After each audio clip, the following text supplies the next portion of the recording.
And then Yasu also asked, when I go to thrift stores, what do I buy? And honestly, it's all over the place. I'm mostly looking for clothes when I go, just because I don't have a lot of storage space right now where I'm living, so clothes are like the easiest to kind of cycle through. But actually next year I am moving into a new house and it's unfurnished, so I've started looking for just kind of staples. I'm not looking for like big pieces of furniture yet, but like definitely like cutting boards, plates, cups, that kind of stuff. I just thrifted like a set of these mugs. I have like 4 of them that are super cute and useful. So I'm excited for that. But that, I don't move until September and it's May right now, so I definitely have a little bit of time to look.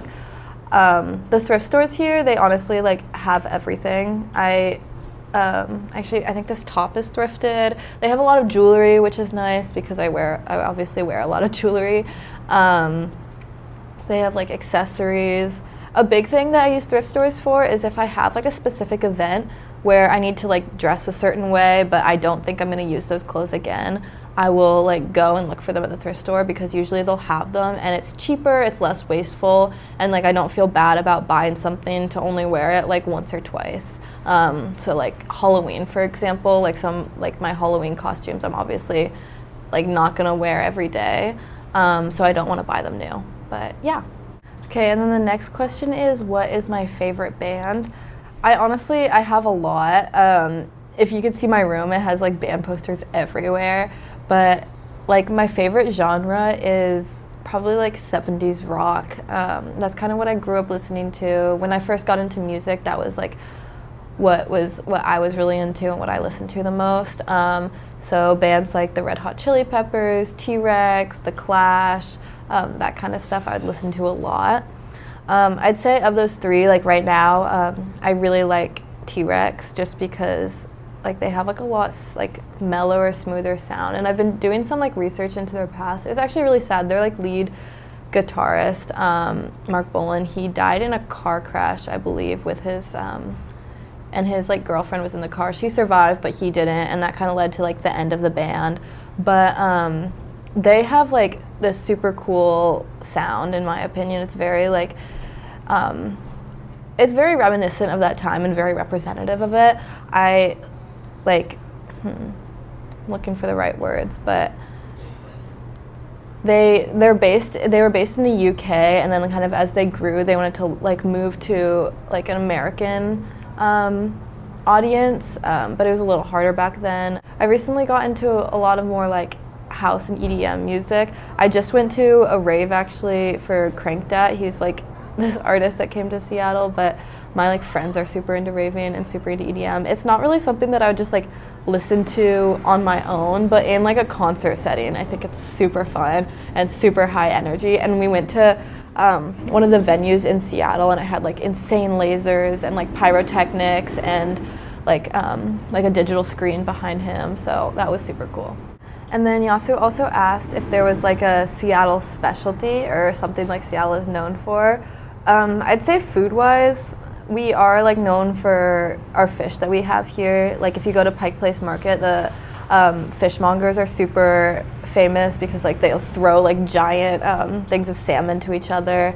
Salmon is definitely a big one, just because like a lot of the indigenous communities here, like a lot of their tribal practices revolve around fishing, and specifically salmon, which are currently endangered, certain species, so they're like fishing and that kind of stuff is very heavily monitored, and their conservation is like a very high priority, not only like for the species themselves, but also for like their historical and cultural significance in kind of like the Pacific Northwest.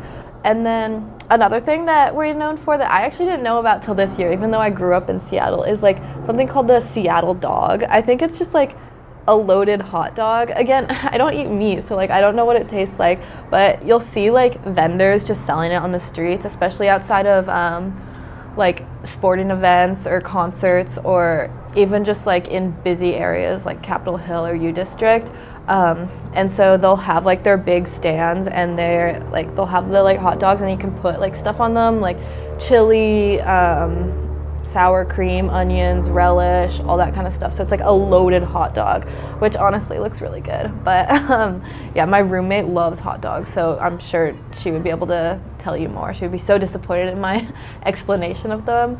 But yeah, I think that's something that we're definitely known for. Okay, and then Yasu also asked what Japanese animes I watched growing up. And I don't know if this counts, but like a big part of my childhood was like the Studio Ghibli movies. I think like when I was little, my favorite was Ponyo, just because it's very cutesy. And yeah, but like I think I've watched almost all of them by now. Like Miyazaki has so many, but I've like my roommate and I especially, like we went on a whole like movie watching marathon last year, and we watched every single one of them. I think Ponyo will always hold a special place in my heart. But for like a long time running, I think Howl's Moving Castle has just been my favorite. I actually have a Howl's Moving Castle sticker like on my laptop, and I get compliments on it all the time, which is kind of fun. But yeah, I love those movies so much. They're so nostalgic, and like a lot of them I think have like just such a good message. And yeah, I don't know. I usually don't like shows in a different language that are dubbed, but I think that I've always watched the Ghibli movies dubbed, and I think that the way they do it is really good. So yeah, I love those movies a lot. Okay, and then Yasu also asked me what I did yesterday. So yesterday was honestly, it was very busy. So this past week, so starting on Tuesday, it's Friday now, and starting on Tuesday, I flew out to Berkeley to see my sister graduate, actually. She just got her master's in engineering, which is super exciting. She's an environmental engineer.